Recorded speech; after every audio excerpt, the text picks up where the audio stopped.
नमस्कार, मी दिनकर शिंदे. आपण पाहताय डीएस न्यूज. तुमचं मत माझं मत मध्ये आपलं स्वागत. मित्रांनो, महत्त्वाचा विषय मी आपल्यासाठी घेऊन आलो, तो म्हणजे असा आहे की बंजारा समाजानं आपल्याला एसटी प्रवर्गाचं आरक्षण मिळावं यासाठी आंदोलनं सुरू केलेली आहेत, रस्त्यावर उतरणं सुरू केलेलं आहे. आणि मनोज जरांगे पाटील यांना हैदराबाद गॅजेट लागू करण्यासंदर्भात राज्य सरकारनं जो जीआर दिलाय त्या जीआर नुसार किंवा हैदराबाद गॅजेट नुसार बंजारा समाज एसटी प्रवर्गात येतो आणि त्यामुळे आम्हाला ती सुद्धा आरक्षण आता लागू करा अशी मागणी त्यांनी केलेली आहे. परंतु घडली एक घटना अशी की 16 सप्टेंबरला बीड जिल्ह्यामध्ये बंजारा समाजानं जे आंदोलन केलं, विराट सभा त्या ठिकाणी घेतली.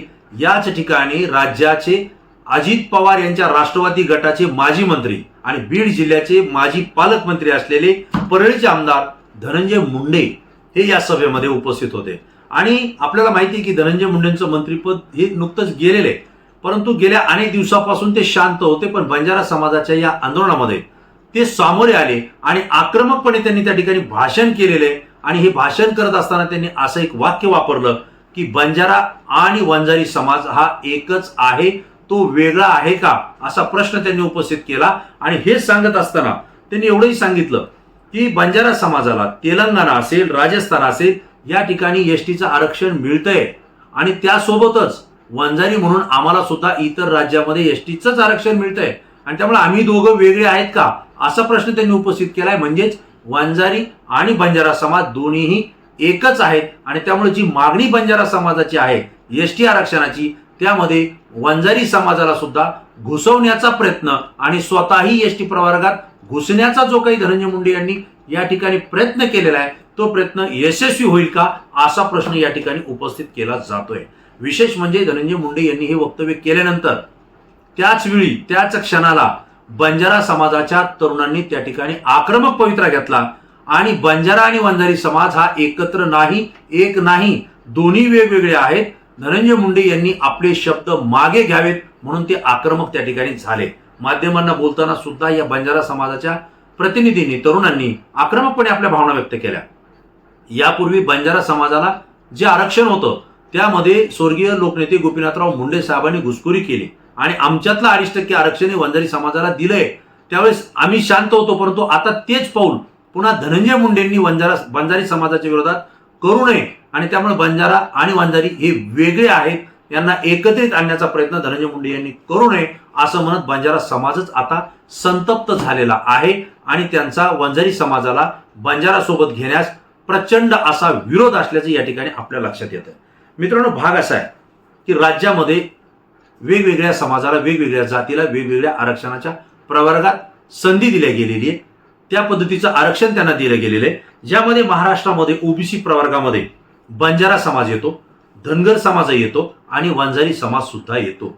या ओबीसी प्रवर्गामध्ये बंजारा समाजाला विमुक्त जातीचं म्हणजे व्हीजेएनटीचं आरक्षण त्या ठिकाणी स्वतंत्र दिलेलं आहे. म्हणजे ओबीसी प्रवर्गात पुन्हा एक वेगळा प्रवर्ग किंवा एक गट तयार केलेला आहे आणि त्यामध्ये विमुक्त जाती म्हणजे व्हीजेएनटीचं आरक्षण हे बंजारा समाजाला आहे. दुसरा भाग असा आहे की धनगर समाजाला ओबीसी प्रवर्गातच आहे, परंतु त्यांना त्या ठिकाणी एनटीसी या पद्धतीचं आरक्षण दिलंय, ज्याला आपण भटक्या जमाती क चे आरक्षण असं म्हणतो. आणि त्यामध्येच वंजारी समाज हा सुद्धा ओबीसी प्रवर्गातच येतो, परंतु यांना सुद्धा भटक्या जमाती ड चं आरक्षण मिळालंय, ज्याला आपण एनटीडी असं म्हणतो. आता लक्षात घ्या, बंजारा व्हीजेएनटी मध्ये येतोय, धनगर एनटीसी मध्ये येतोय आणि वंजारी हा एनटीडी मध्ये येतोय. जर हे तिघही एकत्र असते किंवा वंजारी आणि बंजारा हे एकच जर असते तर मग मात्र दोघांनाही व्हीजेएनटीचं आरक्षण का नाही किंवा एनटीडीचं आरक्षण जसं वंजारी समाजाला आहे ते बंजारा समाजाला का नाही, हा प्रश्न या ठिकाणी उपस्थित होतोय. म्हणजे दोन्ही जाती वेगळ्या आहेत आणि त्यामुळं या ठिकाणी जो वाद निर्माण झालेला आहे वंजारी विरुद्ध बंजारा समाजाच्या तरुणांचा, या ठिकाणी एक पाहिला पण वंजारी समाजाला बंजारा समाज आणि वंजारी समाज एक म्हटलं तर आनंद होतोय, त्यांचा विरोध नाहीये वंजारी समाजाचा. पण बंजारा समाजाच्या तरुणांचा मात्र विरोध आहे आणि याचं कारण ज्यावेळेस आपण शोधतो त्यावेळेस त्यांचं असं म्हणणं आहे की आमच्या आरक्षणामध्ये यापूर्वी मुंडे साहेबांनी म्हणजे गोपीनाथराव मुंडे साहेबांनी वंजारी समाजाला घातलं, त्यामुळे आमच्या समाजावर खूप मोठा अन्याय झाला. परंतु त्यावेळेस आम्ही शिकलेले नव्हतो, संघटित नव्हतो आणि विरोध कसा करावा, कुठं करावा हे आम्हाला माहित नव्हतं. पण आज मात्र आम्ही जागरूक झालो. आता मात्र आम्ही आमच्या या आरक्षणाच्या लढ्यामध्ये, आमच्या आरक्षणाच्या प्रवर्गामध्ये वंजारी समाजाला येऊ देणार नाही असं म्हणत बंजारा समाजानं त्या ठिकाणी विरोध केलेला आहे. आता प्रश्न आहे की एसटी प्रवर्गाचं जे आरक्षण आहे त्याच्यासाठी काही नियम आहेत पहा. ह्याच्यामध्ये वंजारी आणि बंजारा समाज कुठं बसतो हे आपल्या लक्षात येईल. त्यात नियम काय आहेत? एक तर जो समाज आहे तो गावापासून दूर राहणारा असला पाहिजे किंवा गावात कायमची वस्ती त्यांची नसली पाहिजे, असा तो समाज आहे. त्यांची विशेष म्हणजे जीवनशैली ही आदिम असलेली पाहिजे. त्यानंतर त्यांच्यातला बुजरेपणा पाहिजे. चौथा, सामाजिक आणि शैक्षणिक मागासलेपणा त्यांचा पाहिजे आणि स्वतःची वेगळी संस्कृती असणारा तो समाज पाहिजे. बंजारा समाजाचं असं मत आहे की आम्ही गावापासून दूर राहतो, आम्ही आमच्या तांड्यावरती राहतो आणि गावामध्ये आमची कायमस्वरूपी म्हणजे आमचं वस्तीचं ठिकाण नाहीये. दुसरं, आमची जीवनशैली जी आहे आदिम आहे, म्हणजे आदिवासाप्रमाणे आहे, आम्ही भटकतो, त्यामुळे आम्ही त्या गटामध्ये बसतो. दुसरं, आमचे लोक हे बुजरेपणाने वागतात, बुजरेपणाचेच आहेत. चौथा भाग असा आहे की आम्ही शैक्षणिक आणि सामाजिक मागासलेलो आहोत. आजही समाजामध्ये आम्हाला पाहिजे त्या संधी मिळत नाही आणि शिक्षणामध्ये सुद्धा आमच्या समाजाला शैक्षणिक सुविधा मिळत नसल्यामुळं तो शिक्षण क्षेत्रामध्ये सुद्धा मोठ्या प्रमाणावर नाहीये, असं बंजारा समाजाचं मत आहे. आणि पाचवा नियम असा आहे की स्वतःची वेगळी संस्कृती असणं गरजेचं आहे. बंजारा समाजाचंही मत असं आहे की आमची संस्कृती वेगळी आहे. वंजारी समाज आणि आमच्यामध्ये काहीही साम्य नाहीये, त्यामुळं ते आणि आम्ही एकत्र नाही असं त्यांचं स्पष्ट मत आहे. आणि त्यामुळं यामध्ये एसटीचं आरक्षण जसं आदिवासी समाजाला आहे, अगदी त्याच पद्धतीचं राहणीमान आणि बाकीचे सगळे नियम हे बंजारा समाजाला लागू होतात. बंजारा समाज त्या नियमामध्ये बसतो आणि त्यामुळे आम्हाला एसटीचं आरक्षण द्या, आम्ही आदिवासीप्रमाणे जीवन जगतोय, ही त्यांची मागणी. आणि यालाच धनंजय मुंडे यांनी मात्र या सभेला आतापर्यंत 6 महिने ते कुठं सभा घेताना दिसले नाही. जिथं बोलले तिथं मला बोलता येत नाही असं सांगणारे धनंजय मुंडे या ठिकाणी मात्र आक्रमकपणे बोलले आणि बंजारा समाजाला हैदराबाद गॅजेट प्रमाणे आरक्षण दिलं गेलं पाहिजे. कारण एका समाजासाठी म्हणजे मराठा समाजाला उद्देशून ते बोलले, एका समाजासाठी जर तुम्ही हैदराबाद गॅजेटचा विचार करणार असाल तर मग त्यामध्येच येणारा बंजारा समाज हा सुद्धा एसटी प्रवर्गात दाखवला जातोय, आदिवासी दाखवला जातोय आणि त्यामुळे त्यांना सुद्धा एसटीचं आरक्षण दिलं पाहिजे, त्याला माझा पाठिंबा आहे हे सांगत असताना ताकाला जाऊन भांडं लपवतात म्हणतात, तसंच प्रकार इथं घडला. धनंजय मुंडे यांनी पुन्हा बोलताना सांगितलं की बंजारा आणि वंजारी समाज काय वेगळे आहेत का? म्हणजेच आम्ही एकच आहोत आणि जसे ते इतर राज्यामध्ये एसटी मध्ये येत आहेत तसं वंजारी समाज सुद्धा इतर राज्यात एसटी मध्येच येतोय हे त्यांनी सुचवलंय आणि इथं घुसखोरी करण्याचा प्रयत्न त्यांनी केलेला आहे. आजपर्यंत जर पाहिलं तर बंजारा समाजाला राज्य सरकार असेल, केंद्र सरकार असेल किंवा राजकारणामध्ये मोठी मोठी पदं मिळाली नाहीत किंवा निर्णय क्षमता किंवा निर्णय घ्यावा अशी पदं त्यांना त्या ठिकाणी मिळालेली नाहीयेत.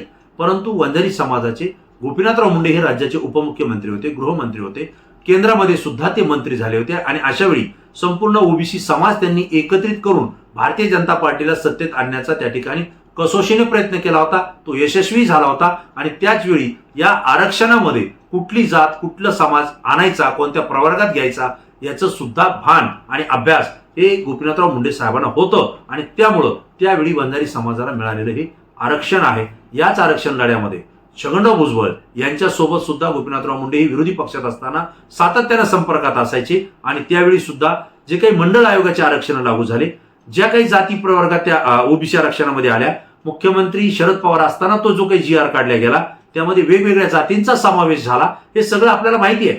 परंतु बंजारा समाजाचे नेते, नेतृत्व करणारे लोक यामध्ये कमी होते, अपुरे होते आणि त्यामुळे आपल्या आरक्षणातून कुणाला तरी आरक्षण दिल्या जातंय, त्याला विरोध केला पाहिजे हे कदाचित त्यावेळेस बंजारा समाजातील त्या लोकांना लक्षात आलं नसेल किंवा लक्षात आलं असेल तरी संघटित होऊन लढण्याची ताकद त्यावेळेस तयार झाली नसेल, जी आज बंजारा समाजामध्ये आहे ते स्पष्टपणे जाणवतंय. आणि त्यामुळे आता वंजारी समाजाला आम्ही बंजारा समाजाच्या सोबत एक समजत नाही हा स्पष्ट संकेत या ठिकाणी दिलेला आहे. आणि त्यामुळे धनंजय मुंडे यांच्या विरोधात बंजारा समाजामध्ये मोठी लाट उसळलेली, विरोध त्या ठिकाणी निर्माण झालेला आहे.